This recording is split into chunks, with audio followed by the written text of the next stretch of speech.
우리의 신앙에서 가장 중요한 것은 제가 여러 번 말씀을 드립니다만 대상인 하나님이 제일 중요하겠습니다. 그리고 그 하나님을 만나는 것이 중요합니다.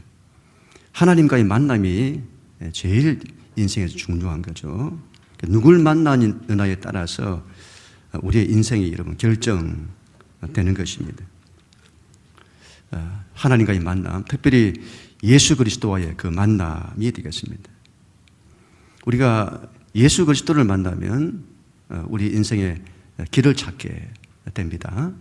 우리 인생의 답을 찾게 되어집니다. 이 예수를 만나기 전까지는 우리 인생의 길을 찾지 못하고 답도 찾지 못하게 되는 거죠. 모든 답과 길이 예수에게 있습니다. 한국 그 대학생 선교회 CCC라고 하죠. 그걸 이제 창설하셨던 돌아가신 김준권 목사님이 계시잖아요. 그분은 이 땅에 우리 대한민국에 푸르고 푸른 그리스도의 계절이 오게 해달라고 그토록 기도하셨고 평생을 헌신하셨던 목사님이신데 이 목사님의 말씀은 항상 기성전 예수인 거예요. 기성전 예수. 전부 예수로 끝나는 것입니다. 내 인생의 빛이 어디에 있습니까? 예수에게 있습니다. 내 인생의 희망이 어디에 있습니까? 예수에게 있습니다. 진리가 무엇입니까? 예수입니다. 길이 어디에 있습니까? 예수에게. 가장 큰 축복은 예수에게. 가장 큰 만남은 예수. 틀림없는 말씀이죠. 예수님만이 우리 인생 길이시고 답이 되시는 겁니다. 우리는 지금 사도행전을 보고 있는데요. 사도행전의 전체 스토리는 사도행전 1장 8절의 말씀대로 되는 것입니다.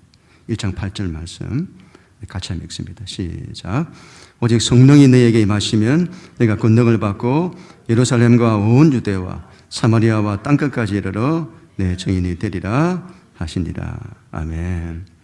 여러분, 우리의 인생의 이 세상의 이 역사 속에서 유일한 희망은 예수 그리스도입니다. 그 예수 그리스도의 복음을 땅끝까지 전파하여 온 세상을 살리는 것이 하나님의 가장 간절한 소원이 있어요.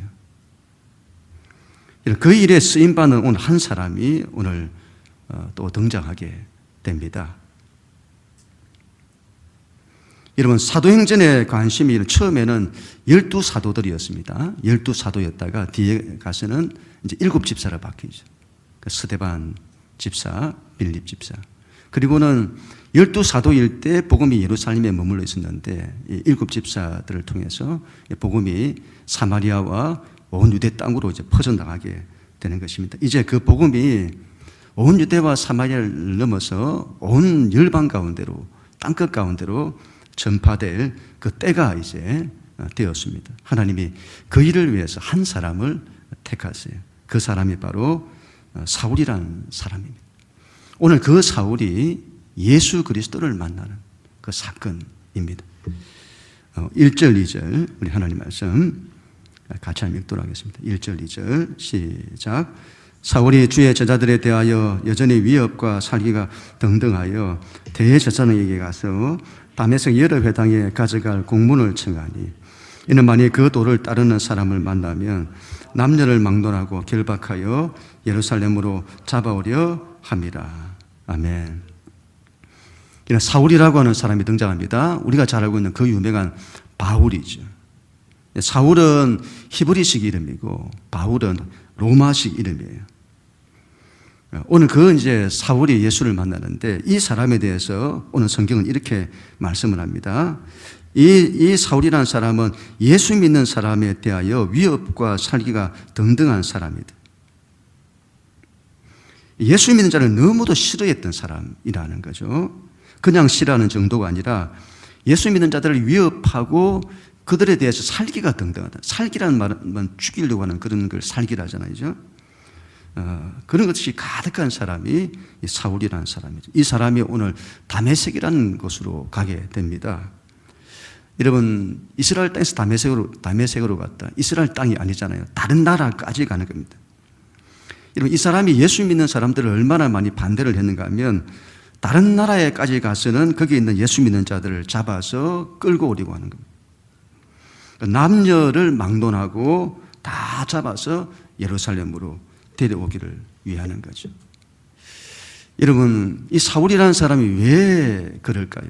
뭐 때문에 그럴까요? 왜 그런 일을 하는 것일까요? 그는 왜 예수 믿는 사람들을 그토록 싫어하는 것일까요? 그가 무슨 대단한 흉악범이라서 그럴까요? 여러분, 그렇지 않습니다.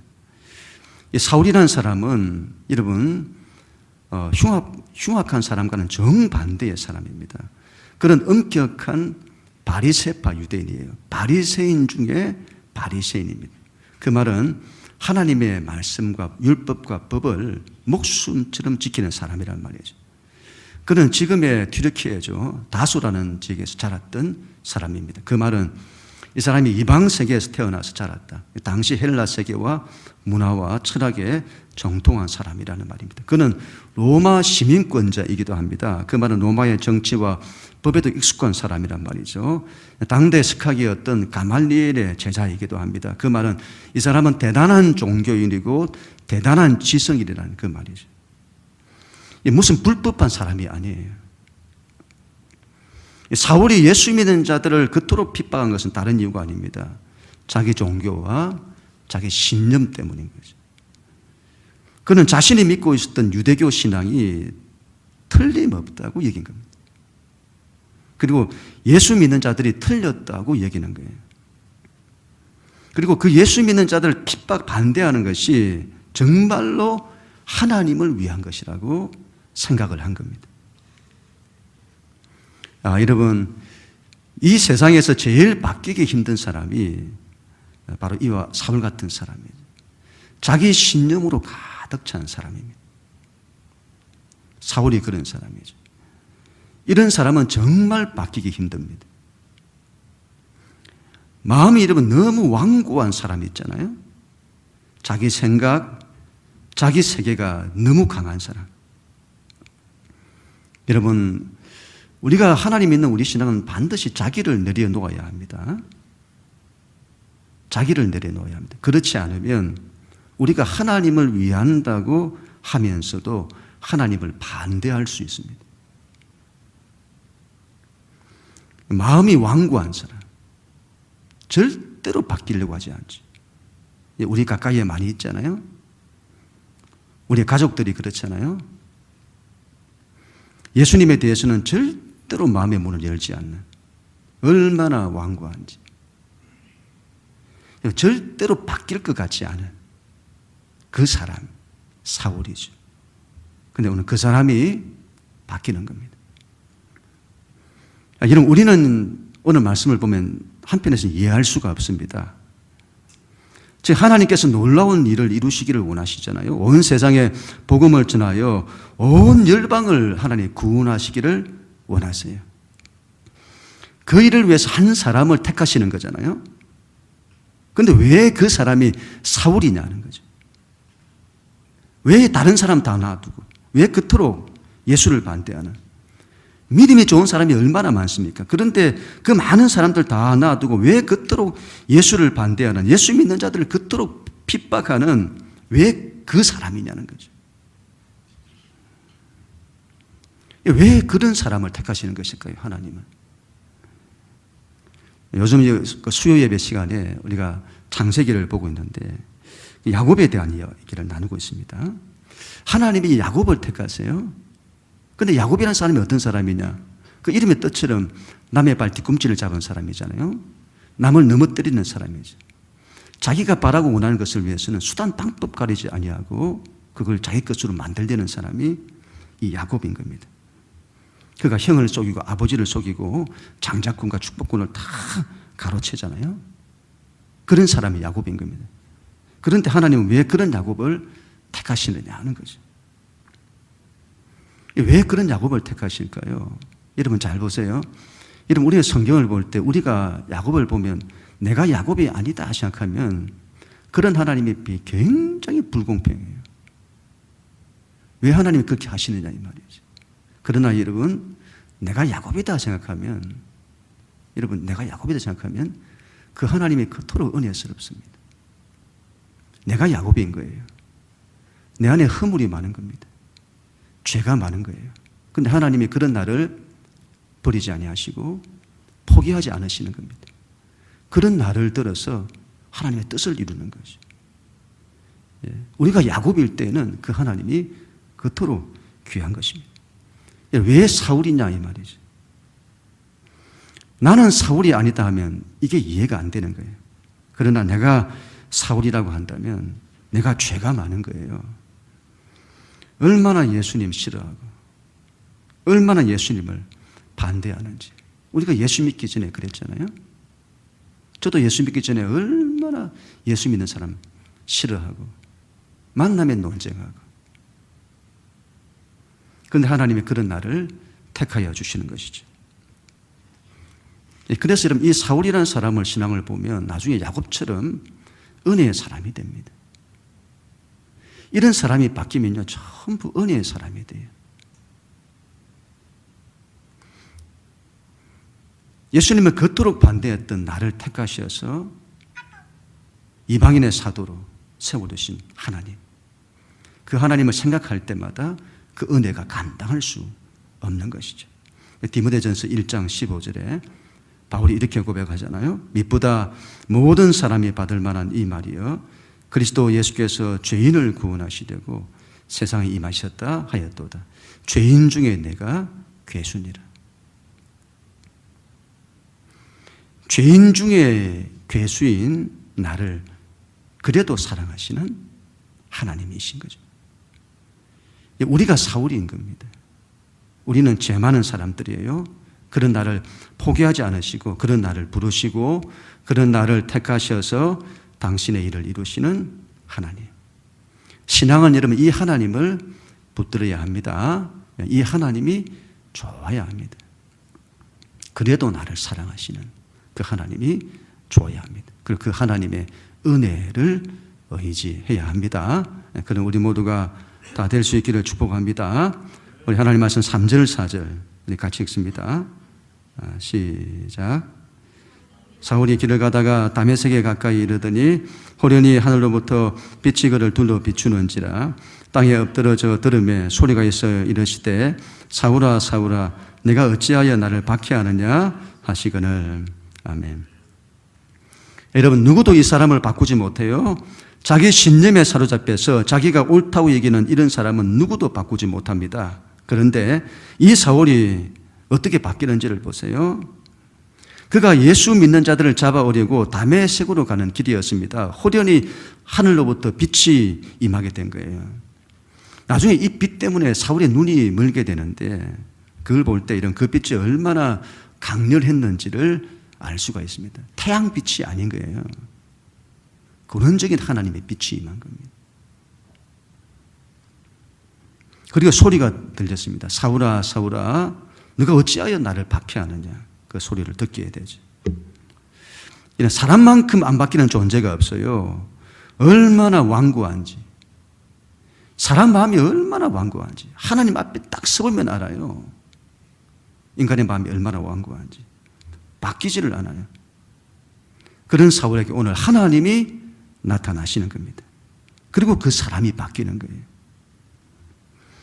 절대로 이런 안 바뀌는 사람도 하나님이 개입하시면 바뀐다는 걸 보여주는 겁니다. 호련히 바뀌는 거예요. 사람이 안 바뀌는 것 때문에 낙심하지 마세요. 가족들이 안 바뀌는 것 때문에 이런 낙심하지 마세요. 끝까지 우리가 믿음을 가지고 기도해야 합니다. 내가 하려고 하면 안 바뀌는 거예요. 그러나 하나님이 하시면 어느 순간 호련히 한순간이라도 사람은 바뀌는 겁니다. 부활하신 예수님께서 빛으로 나타나신 거예요. 빛으로 나타나셨습니다. 왜 하필 빛일까요? 하나님께서 우리를 만나주시는 그 만남은 참으로 다양합니다. 다양한 방식으로 만나주세요. 욥기를 보시면 욥기에서는 욥을 하나님께서 폭풍 가운데서 욥을 만나주십니다. 왜 하나님이 하필 폭풍 가운데서 욥을 만나주시죠? 그건 욥의 인생 자체가 폭풍 같다 이 말이에요. 그의 인생에, 그의 삶에 바람이 많고 파도가 많고 그의 인생이 혼돈 속에 있는 겁니다. 폭풍 속에 있는 거예요. 그런데 그런 인생의 폭풍 가운데서도 하나님이 우리와 함께 하신다는 것을 보여주는 겁니다. 폭풍 가운데서 욥을 만나주시는 거죠. 모세는 여러분 불타는 떨기나무 가운데서 하나님이 모세를 만나주시잖아요. 왜 하나님이 떨기나무에 불이 붙는 그런 모습으로 모세를 만나시는 것일까요? 왜 그렇게 하시죠? 그건 이런 모세의 모습을 보여주는 거죠. 모세가 여러분 미디안 광야 40년을 통해서 모든 걸 다 잃어버리는 겁니다. 모든 걸 다 잃었습니다. 애굽에서의 왕자로 살았을 때 그 모든 것들을 다 잃었어요. 자기 인생의 모든 꿈, 비전, 열정, 그 모든 걸 다 잃었던 겁니다. 그 안에 있었던 불이 다 사그라든 거죠. 인생이 일어설 아무런 힘이 없는 겁니다. 그런데 하나님께서 그런 모세에게 불로 나타나셔서 그를 일으켜 주시는 것입니다. 이제부터 그에게 하나님의 불을 주시는 것이죠. 사울은 왜 빛일까요? 그의 인생이 어둠 가운데 있었기 때문입니다. 사울은 자기가 옳은 일을 한다고 여겼고 옳은 길을 가고 있다고 여겼습니다. 그런데 어둠 가운데 있는 거예요. 하나님께서 그 사울의 인생에 빛을 주시기 원하신 거죠. 마치 창세기 처음에 하나님의 모습을 보는 것 같습니다. 하나님이 세상을 창조하실 때 빛이 있으라 하셨잖아요. 그때 땅이 혼돈하고 공허함이 어둠의 깊음이 있었습니다. 그런데 하나님의 음성이 들리기 시작하는 거죠. 빛이 있으라. 그런 빛이 있었습니다. 그게 천지 창조가 시작이 되잖아요. 그게 어떻게 여러분 천지 만물을 창조하신 이야기입니까? 그건 역사 속에 오고는 모든 우리에게 주시는, 우리 인생에게 주시는 하나님의 말씀인 겁니다. 우리가 어둠 가운데 있다는 거예요. 우리 인생이 어둠과 혼돈 가운데 있는 것입니다. 그런 우리의 인생 가운데 하나님이 빛을 비추어 주시는 것이죠. 하나님이 우리 인생 가운데 빛을 비추어 주셔야 한다는 걸 말하기도 합니다. 그건 세상을 창조하신 이야기이기도 하지만 하나님께서 우리의 인생을 어떻게 창조하시는지를 보여주는 이야기입니다. 하나님이 빛을 비추어 주셔야 되는 거죠. 신앙은 여러분 우리가 하는 것이 아닙니다. 인생은 우리의 힘에 있지 않습니다. 태초에 하나님이 천지를 창조하셨다고 하시잖아요. 위대한 선언인 거죠. 하나님이 모든 걸 창조하셔야만 된다는 것을 말씀하는 겁니다. 우리 힘으로 이러면 하려고 해서는 안 됩니다. 하나님이 하시게 해야 합니다. 그래야만 변화가 되는 것입니다. 내가 빛을 만들어낼 수가 없어요. 하나님 오셔서 빛을 비추어 주셔야만 하는 것입니다. 그래야 내가 바뀌고 내 가정이 바뀌고 내 인생이 바뀌는 것입니다. 우리가 먼저 하나님을 찾은 것이 아니잖아요. 하나님이 먼저 사울을 찾아오시잖아요. 하나님이 먼저 우리를 찾아오시는 겁니다. 우리를 찾아오시는 하나님. 하나님은 우리를 찾아오세요. 이렇게 바람 많고 파도 많은 우리의 현실 가운데 친히 찾아오시는 하나님이십니다. 여러분, 이 하나님이 얼마나 여러분 대단한지를 알아야 합니다. 얼마나 귀한 분인지를 알아야 됩니다. 기독교 신앙은 여러분 속세를 떠나는 것이 아닙니다. 속세를 떠나는 신앙이 아니에요. 기독교 신앙은 현실에 뿌리를 내리는 신앙입니다. 바람 많고 파도 많은 우리의 인생 그 길 위에서 하나님을 만나는 것이에요. 하나님께서 여러분 내 인생의 아픔의 자리, 고통의 자리, 좌절과 절망의 자리에, 우리 인생의 혼돈과 그 어둠의 자리에 하나님이 나를 찾아오신다는 거잖아요. 그리고 그런 우리의 인생길을 하나님이 우리와 함께 하신다는 거잖아요. 그런 하나님이 어디에 있습니까? 이슬람의 알라를 보세요. 그는 우리의 인생에 찾아오지 않아요. 높고 높은 곳에서 저울을 가지고 누가 착한 일을 많이 하냐, 누가 악한 일을 많이 하냐, 그걸 저울로 재어서는 사람을 심판하는 신이잖아요. 우리 하나님처럼 우리의 인생 가운데 찾아오셔서 우리와 함께 하시는 그런 하나님이 여러분 어디에 있습니까?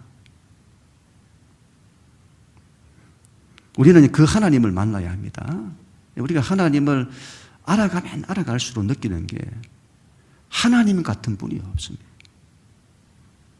우리 하나님이 얼마나 좋으신 분이신지. 근데 왜 우리는 이 하나님을 멀리 할까요? 왜 이 하나님을 가까이 하려고 하지 않을까요?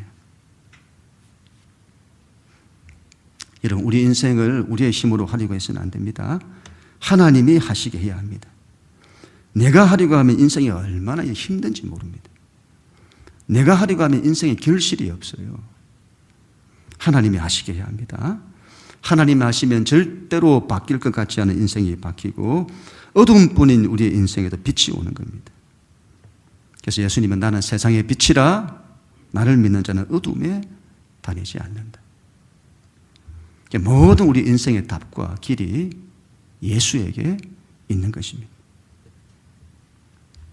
또한 우리는 여러분 그분의 음성을 들어야 합니다.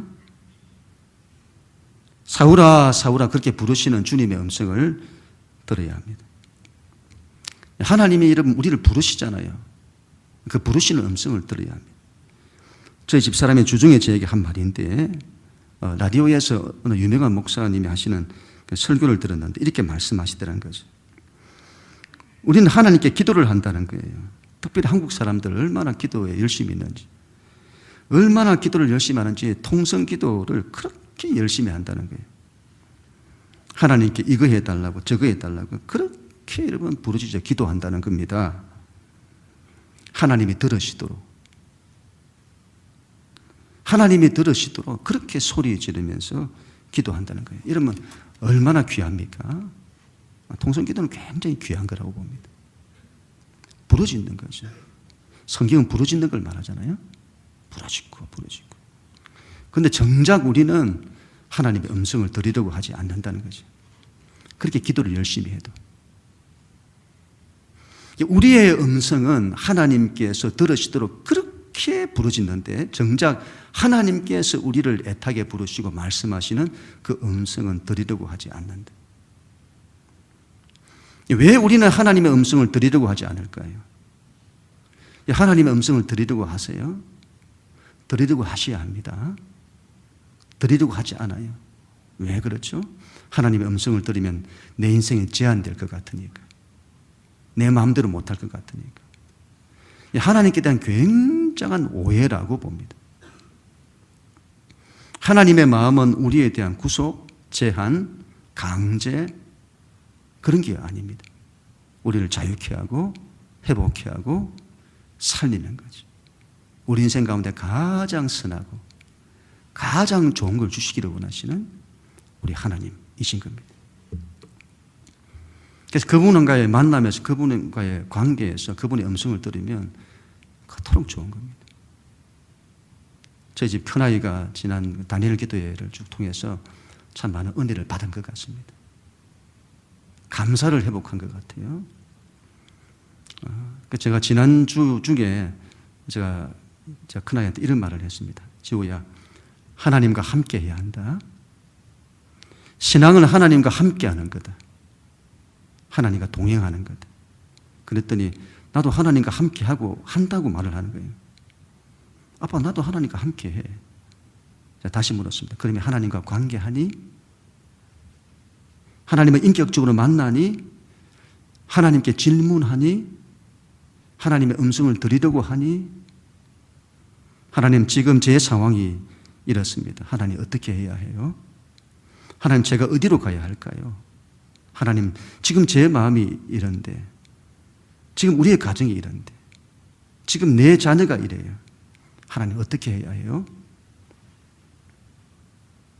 하나님은 우리에게 말씀하세요. 우리의 이름을 부르세요. 사울아, 사울아, 영시가, 영시가. 그렇지 않던가요?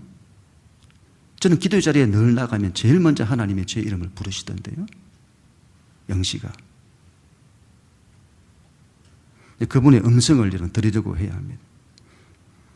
우리의 인생의 모든 것이 그분으로부터 나와야 합니다. 그게 신앙입니다. 그분이 우리 인생의 자리에 오셔서 개입하시게 해야 합니다. 그분이 우리 인생에 빛을 비추시도록 해야 합니다. 그분이 우리에게 말씀하시도록 해야 합니다. 그러면 바뀌는 거예요. 우리가 하반기에는 새생명 축제가 있는데 사람을 구원하는 것만큼 힘든 것이 없습니다. 이건 거의 불가능한 것이죠. 우리 힘으로는 불가능한 겁니다. 그러나 하나님이 하시면 되는 줄로 믿습니다. 그래서 하나님이 하시게 해야 합니다. 성령님께서 하시게 해야 합니다. 그러면 하나님의 역사가 나타나는 거예요. 내가 할 때는 아무리 해도 안 되는 그 일도 하나님이 하시면 된다 이 말이죠. 그 믿음을 가지고 일었어야 되는 것입니다. 그리고 우리 모두가 다 될 수 있기를 간절히 축복합니다. 우리 5절 하나님 말씀 같이 읽습니다. 5절 시작. 대답하되 주여 누구시니까 이르시되 나는 내가 박해하는 예수라. 아멘. 모세가 이런 그 옛날에 하나님께 물었습니다. 하나님은 누구이십니까? 하나님이 누구신지를 아는 것만큼 중요한 것이 없죠. 거기서부터 우리의 모든 믿음이 나오기 때문인 겁니다. 그때 하나님은 나는 나다 이렇게 말씀하셨습니다. 나는 스스로 있는 자다. 그리고 나는 여호와다. 나는 너희와 함께 있기를 원하는 하나님이다. 그렇게 말씀하셨다면 오늘 이 사울에게 나타나신 하나님은 나는 네가 박해하는 예수다 이렇게 말씀하신 거예요. 구약에 나타난 하나님의 모든 이름이 있는데 그 모든 이름을 하나로 다 합치면 그 이름이 한마디로 예수다인 겁니다. 나는 예수다. 이 이름 안에 다 들어있는 거예요. 바울이 만난 하나님은 다른 것이 아닙니다. 부활하신 예수 그리스도. 그분을 만난 것이죠. 예수님은 분명히 십자가에 죽으셨습니다. 누구보다 그 사실을 잘 알고 있는 사울일 겁니다. 그런데 그 예수 그리스도가 자기에게 나타난 거예요. 지금 여러분, 이 오늘 바울이 주님을 만난 이 사건은 굉장한 하나님의 경험인 겁니다. 이걸 신학적으로는 묵시문학적 경험이라고 하는데 구약에 나타나면 다니엘이나 이런 묵시문학들이 있잖아요. 거기서 하나님께 대한 만남들이 일어나서는 이 세계와 인생을 막 하나님 주시는 그 계시를 통해서 이게 하나님의 경험을 통해서 그 모든 것들을 바라보는 그와 같은 하나님에 대한 굉장한 경험이 일어난 거죠. 이 경험이 예사롭지 않은 겁니다. 하나님께 대한 초월적 경험이 일어난 거예요. 그런데 이 하나님에 대한 경험이 일어났는데 그분이 누구냐 할 때 예수 그리스도인 겁니다. 자신이 그토록 반대했던, 자신이 그토록 핍박했던 예수님인 거죠. 바울은 정오에 태양보다 더 빛난 빛을 보게 되었고 그분의 음성을 들었습니다. 거부할 수 없는 대상을 만난 거죠. 그래서 그분 앞에 꼬꾸라지잖아요. 그 빛 앞에서. 그런데 그분이 예수 그리스도인 겁니다. 우리 인생에서 가장 중요한 만남이 무엇인지를 보여주는 겁니다. 예수님과의 만남인 겁니다. 여러분, 예수님을 만나야 합니다. 그리고 예수님을 만나게 해야 합니다. 나는 네가 박해하는 예수다. 엄밀히 말하면 사울은 예수님을 핍박한 적이 없습니다. 예수 믿는 자들을 핍박했지 예수님을 직접 핍박하지는 않았습니다. 그런데 예수님은 사울이 당신 자신을 핍박했다고 말씀하세요. 우리 예수님께서 교회를 어떻게 생각하시는지를 보여주는 겁니다. 예수님은 교회를 당신과 동일시 하셨습니다. 교회는 그분의 신부입니다. 교회는 그분의 몸입니다. 예수님은 교회의 머리 되세요. 교회가 얼마나 중요한지를 알아야 합니다. 한 모로코 선교사님의 이야기를 제가 듣게 되었는데 이 모로코라는 나라에 저도 이걸 처음 들었는데 교회가 하나도 없다고 하더라고요. 모로코라는 나라에 교회가 하나도 없다. 우리나라에 이렇게 교회가 많은데 교회가 하나도 없는 나라가 있다는 거예요. 이분이 안식년이 되어서 국내에 들어오셨는데 어떤 교회 예배를 드리러 갔다가 몇몇 분들이 예배 시간이 늦었다고 막 뛰어가더라는 거예요. 근데 그걸 보고 그렇게 눈물이 났다는 겁니다. 교회가 하나도 없는 그 땅. 그래서 그 땅에 예배가 없는 거예요. 교회가 없고 예배가 드려지지 않는 그 땅. 그런데 예배를 위해서 하나님을 찾아서 달려가는 그 모습에 그렇게 눈물이 나더라는 거죠. 하나님, 모로코에도 교회를 주시고 저렇게 예배를 위해 달려가는 사람들이 일어나게 해 주십시오. 그래서 이분 말씀이 한국 교회에 이런저런 문제가 있어도 그래도 교회가 있다는 것 자체가 희망이라는 거죠. 교회가 있다는 것은 희망인 겁니다. 희망이 있다는 걸 말하는 거죠. 예수님은 이런 교회와 자신을 동일시하세요. 여러분, 교회를 위해야 합니다. 이런 교회를 위해야 합니다. 교회를 위하는 것은 예수님을 위하는 것입니다. 우리가 교회를 위해서 한 것은 예수님을 위해서 하는 것입니다. 교회가 잘 세워지도록 헌신해야 합니다. 그 모든 것은 주님을 위해 하신 것입니다. 그것이 될 것입니다. 그런 믿음이 있어야 합니다. 교회를 사랑해야 합니다. 그리고 교회를 위하는 우리가 반드시 되어야 합니다. 교회를 여러분 잘 위하시면, 잘 보세요. 주변에 있는 사람들 잘 보세요. 제가 목회자라서 이런 말을 하는 것이 아니라 성경 말씀을 그대로 여러분에게 전달하는 겁니다. 주변 사람들 보세요. 교회를 잘 위하는 사람들은 반드시 복을 받습니다. 주님께 한 것이기 때문인 거예요. 교회를 위하는 사람을 하나님이 반드시 기뻐하시고 축복하십니다. 그런 믿음이 있어야 합니다. 그런 우리 모두가 다 될 수 있기를 축복합니다. 마지막으로 8절, 9절 같이 한번 읽습니다. 시작. 사울이 땅에서 일어나 눈을 떴으나 아무것도 보지 못하고 사람의 손에 끌려 다메섹으로 들어가서 사흘 동안 보지 못하고 먹지도 마시지도 아니하니라. 아멘. 사울은 부활하신 예수님을 만나고 난 이후에 여러분 꼬꾸라집니다. 그리고 눈이 멀게 됩니다. 너무도 강렬한 빛 앞에서 주저앉고 눈도 멀게 되는 거죠. 그리고 사람들의 손에 끌려서는 다메섹으로 들어가게 되고 사흘 동안을 보지도 못하고 자기들의 그 사람들의 손에 이끌려서 다메섹으로 들어가고는 사흘 동안 보지 못하고 자기에게 일어난 그 엄청난 일로 인해 먹지도 못하고 마시지도 못합니다. 아마 그 사건이 그에게 너무도 큰 충격이었기 때문일 겁니다. 이 3일 동안 뭘 했을까요? 아마 바울은 너무도 많은 고민과 생각이 있었을 겁니다. 자신이 살아왔던 그 모든 인생이 자신이 그토록 옳다고 얘기했던 신앙과 신념이 전부 거짓이었음을 생각하게 되었을 것입니다. 그리고 자기를 찾아와 주신 예수 그리스도, 그분이 누구신지를 아마 생각하게 됐을 겁니다. 이 사건은 사울의 전 인생을 결정합니다. 그는 완전히 바뀌게 되는 거예요. 지금까지는 오로지 예수 믿는 자를 박해했던 사울이라면 이제는 예수를 위해서 자기의 전 인생을 던지는 사람이 됩니다. 여러분, 예수를 만나야 합니다. 그래야 여러분 우리 인생이 변화됩니다. 내 인생이, 내 가정이 변화되기를 원하십니까? 그 어떤 것으로도 안 돼요. 이런 해보세요. 어떤 것으로도 안 됩니다. 예수를 만날 때 변화되는 거예요. 예수를 만날 때 살아나는 겁니다. 그래서 여러분, 다른 걸 마음에 두지 마세요. 예수님께 마음을 둬야 합니다. 여러분 가정과 자녀들에게 다른 걸 마음에 두도록 하지 마세요. 전부 실패하게 될 겁니다. 예수에게 마음을 두도록 해야 합니다. 그 일을 위해서 내가 예수를 잘 믿어야 합니다. 내가 잘 안 믿고 우리의 가정을 잘 믿게 할 수는 없습니다. 내가 잘 믿어야 합니다. 그들이 또한 예수를 잘 믿게 해야 합니다. 그럼 다 변화되고 다 살아나는 거예요.